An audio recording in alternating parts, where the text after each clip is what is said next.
No começo de dezembro, o Bitcoin atingiu a cotação de 100 mil dólares. A gente falou disso aqui na época no Radar.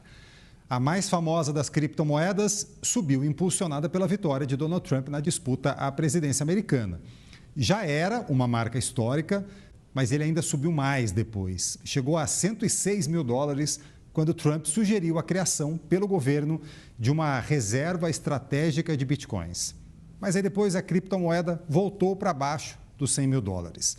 Sobre as perspectivas para o Bitcoin, eu falo agora com o Tasso Lago, especialista em criptomoedas e fundador da Financial Move.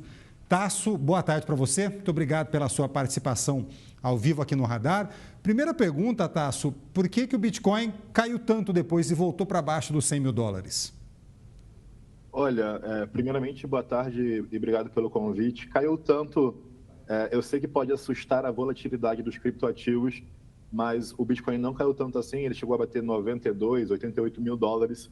Isso para a volatilidade do mercado de criptomoedas é completamente normal, inclusive ele está menos volátil.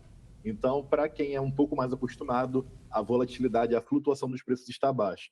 O ativo ele vem de uma subida desde o final de 2022, onde bateu 15 mil dólares, e aí, né, na proximidade do Trump, ele bate mais de 100 mil dólares, cerca de 108 mil dólares. Nesse momento, hoje, ele volta a bater 100 mil dólares na expectativa do Trump assumir ali no dia 20 e falar algo de bom para o mercado. Então, nesse momento, o mercado cripto está ansioso, e investidor ansioso traz volatilidade nos preços.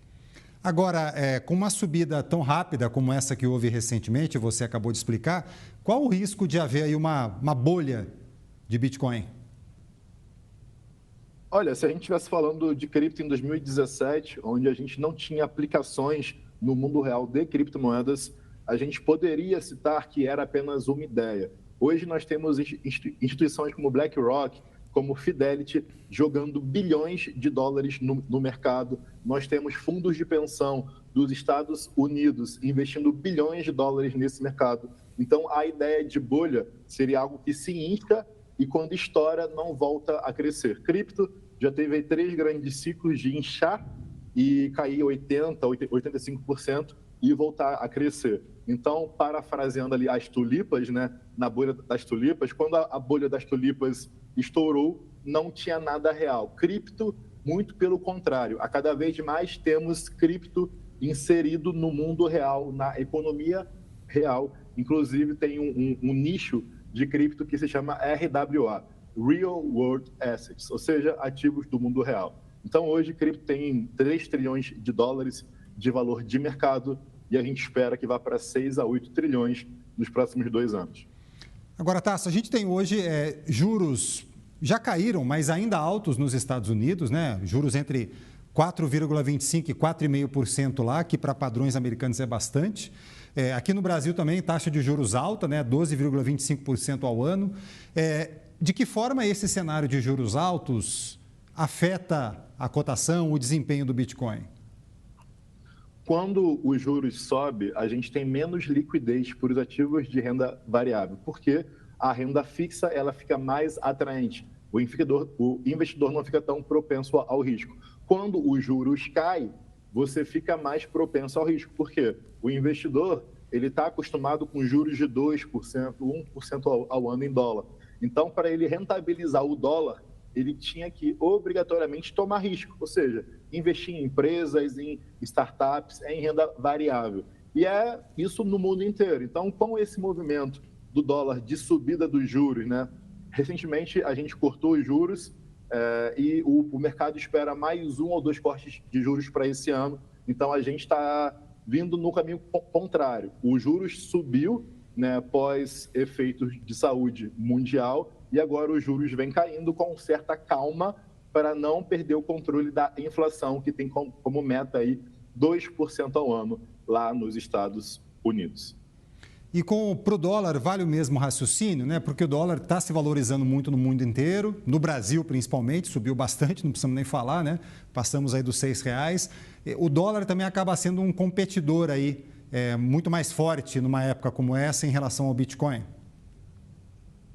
Ele não é um competidor mais forte que o Bitcoin porque ele é um ativo de classe diferente, né? Mas quando você vê que hoje um Bitcoin custa 100 mil dólares que seja, ou 90 que fosse, quando você olha a trajetória de valorização do Bitcoin, a gente vê que claramente o Bitcoin está numa tendência de alta. Então, eu não vejo como o dólar pode ser um ativo mais forte, sendo que o Bitcoin só se valoriza perante ao dólar. Seria igual você falar que o real é mais forte que o dólar, sendo que quando o real foi criado era 1 para 1 um dólar e hoje está 6 para 1 para o dólar, com pressão de a 6,5 e a 7. Então, quando a gente olha a tendência do ativo de longo prazo, a gente vê que o mercado confia mais no Bitcoin pela sua escassez, né? Lembrando que o dinheiro fiduciário, real, dólar, euro, não tem mais lastro desde Bretton Woods, então a gente não tem mais o lastro no ouro para poder dizer que aquele dinheiro é de fato um dinheiro que não perdeu o valor. Então surge aí, lá em 2009, o Bitcoin como um protesto a essa impressão desenfreada de dinheiro. Então o mercado como um todo precifica o valor do Bitcoin como sendo mais confiável que o dólar e por isso que empresas como MicroStrategy, como El Salvador, buscam, né, ter uma reserva de Bitcoin, que é inclusive a pauta do governo Trump para os próximos 4 anos.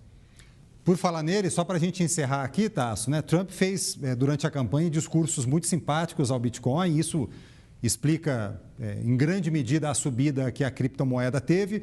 Semana que vem ele assume, agora é hora de ver, de fato, o que é que vem de prático, então, do governo americano, né?